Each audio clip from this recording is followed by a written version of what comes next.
I'm Keith Higgins. I'm from Boston, outside of Boston, Wellesley, and I don't really remember when exactly I met Scott. I know it was sometime in the mid-90s. We were both involved in the ABA, and we both had an interest in executive compensation, him from the tax side and me from the security side. And for some reason, we met. I don't know why or how, but Scott recommended at some point to our friend Mark here that Mark add me to the roster of people that did speaking to a company that Mark was the general counsel of. They had a users conference every year, and lawyers came to talk to them about how to do securities and executive compensation stuff. And so they got me involved, and we met every year, and we went to San Antonio, we went to Seattle, we went to Washington, D.C., and there were always some things we did during that. As you can imagine, Scott always wanted to tack something on, so we played golf. More on that later. Scott, that was not pretty. But in any event, Mark's company got sold, and Mark and Tim Sparks, who wasn't able to be here today, and Scott and I decided, well, we ought to meet annually in any event and do something. And so this, of course, is right up Scott's alley, Mr. Adventure Traveler. So the first year we did Shasta. Now, who's done Shasta with Scott? I mean, let's raise our hands. And he loved to plan it. And as Gordy said, you didn't have to do anything because he did it all. He showed you how to use your ice axe. He showed you which hamburger to get to stick in your backpack so you'd have something to eat in the morning before you went up to the summit. I said, that's camping? I don't, in any event. So Shasta one year. The next year we were scheduled to go to Vegas on September the 15th of 2001. You may remember there were no planes flying then, so we had to put it off. Well, it was great because the following year when we did do it, it was during the first weekend of March Madness in Vegas. So we went to gamble and play golf. And March Madness in Vegas is like crazy.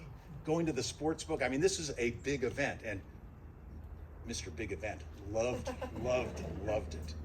So we did that. We went to Zion National Park to go mountain biking. Then we did a glacier backpacking trip. You know, this was Scott. It was, as Mark said yesterday, he's done 10 fun things in his life, all of which have been with Scott. Many of us in there.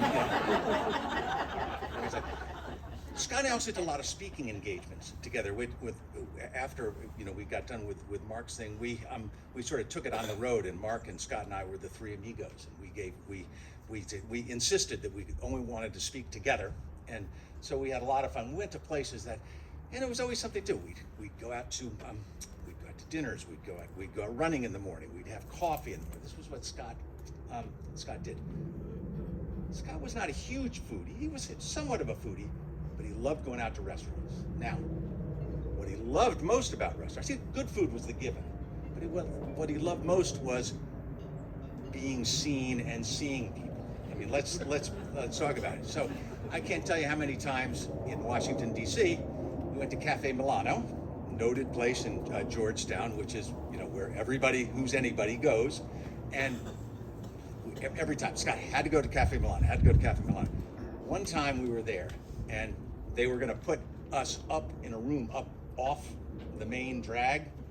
Not happening. Scott talked to the maitre d', and the guy said, well, we won't be able to see you for 45 minutes. That's okay, he said. So we stood at the bar for 45 minutes waiting until a table in the area where people can see and be seen opened up. And of course, anybody who's been to New Orleans with Scott knows Galatoire's was someplace. I mean, he loved to go to Galatoire's because it was like quintessential New Orleans, and it was happening there, and Scott was happy. Our work kept us together, and I came out here a lot to Palo Alto, and so, gosh, 5 or 6 times a year we'd see one another. And Scott was such a great friend. When my wife died, he was the first person to come by. He was in Israel, and diverted his trip back and stopped by and spent time with me.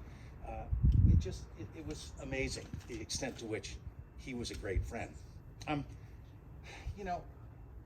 Scott was fun to be with, but he also had great stories, and I never knew. I thought, I've lived almost as long as Scott lived. I mean, I don't remember. Did I just not have as much fun? And I think that's actually right. truth to tell. And I don't remember, but God, my God, Scott, I mean, how many people, have heard his stories about, burning the E on the New Trier High School, thing, about his .75 grade point average that was burnished by getting a C in bowling, and, he caught by the skin of his teeth. The plaid suit he wore to the job interview, working as a baggage handler at O'Hare, golfing, oh my God, golfing, talking about going to Pebble Beach and caddying for Marta's husband, his great friend Peter, and stepping on guys' line. I mean, Scott was a disaster. And one of the stories I loved the best was Scott was a partner at Webster and Sheffield in New York, and they must have had some outing up at some fancy country club up in Westchester, and he was playing golf there. And they were walking along, and he was talking to the caddy, and he said to the caddy, he said, "Gee, this is a really nice place. How do you keep it this nice?" The caddy looked at him, total deadpan. "We keep people like you off the course." You haven't heard that? It could be an apocryphal, but it was good. It was a good story in any event. And then the adventures. I don't want to go, but 2003 was a big year. You may remember there had not been a Triple Crown winner since Affirmed in 1978, and Funny Side had won the Kentucky Derby and the Preakness, and the Belmont Stakes was next, and that was going to be it. Scott calls me. "Hey, we got to go to the Belmont Stakes." I said, "I'm not going to the Belmont." I said, "What are you kidding me? I don't even like horse racing." "Oh, but this is big.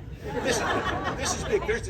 This is really big." And so I said, "All right." So I drove down from Boston, met him in New York City. He had taken the red eye in from San Francisco. It was raining like hell. We drove out to Belmont Stakes, went to the park.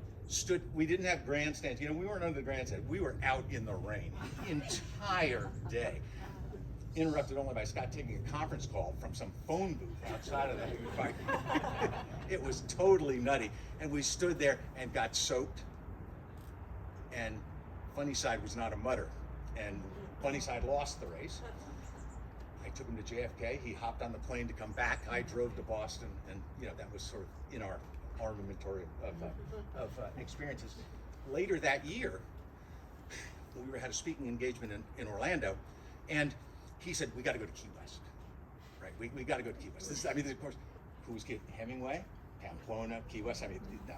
So off we go to Key West, and it's the weekend of Fantasy Fest, and Fantasy Fest is like Mardi Gras in Key West, and they have an ordinance in Key West that says, public nudity is banned unless it's all body paint. Right. So, Fantasy Fest was wild. And walking down Duval Street with these people in total body paint, not a stitch of clothing on. And Mr. Big Party Guy was there. Two quick things, and on a little more serious note. All of you know, Scott was not a big reader. Tried to get him involved in a book club. Not happening, right? But one book he might have shared this with others. He was really taken by a book called Chasing Daylight by a guy named Eugene O'Kelly. And O'Kelly had been the CEO of KPMG, who one year was diagnosed with terminal brain cancer. And he spent the next year thinking about his life and writing a book. And what he wrote about was how in his life, he said, you've got sort of concentric circles of people that are in your life. You've got circle number one, which is your family. That's really the closest people. And then circle number two, the next circle is your really, really close friends, the people that are just really there for you. And then the third one is, maybe people you're close to, and the neighbor, maybe law partners, maybe. And then circle number four is, people that you see in the community, you're kind of friends with. And then five is people you might meet in conferences or people that want to network with you and the like. He realized that he had spent far too much time in his life with people in the fourth and fifth circle, and not enough time in the first and second circle. I'm sorry. And so, that really epitomized what Scott's life was about. It was about focusing on the people that were the closest to you and being the kind of person to them that he was. You know, he of course got this e-bike, and he was totally enamored, with e-bike. I thought that part of the e-bike was, oh gosh, we'll be able to ride together, because I'm a pretty avid cyclist, and Scott we'd go Page Mill, and Scott would be way behind, and I'd come back and get it, and he got tired of that, so he got the e-bike, and he was ready, and so I said, oh great, we'll be able to ride together. Well, shame on me for thinking that. That was so Scott could go ahead of everybody on the bike. But setting that aside, one thing that Scott had taught me in his death that we all knew is he'd been badgering me for years to do this Tour de France trip with him, this Trek Travel. He'd done quite a number of them, and I loved cycling. But I didn't like all the stuff, in the tour. There's, the road blockages. It's not about the cycling. It was more about the big event, which is, of course, what attracted him to it. But I finally, this year, I relented. And I said, okay, we'll do it.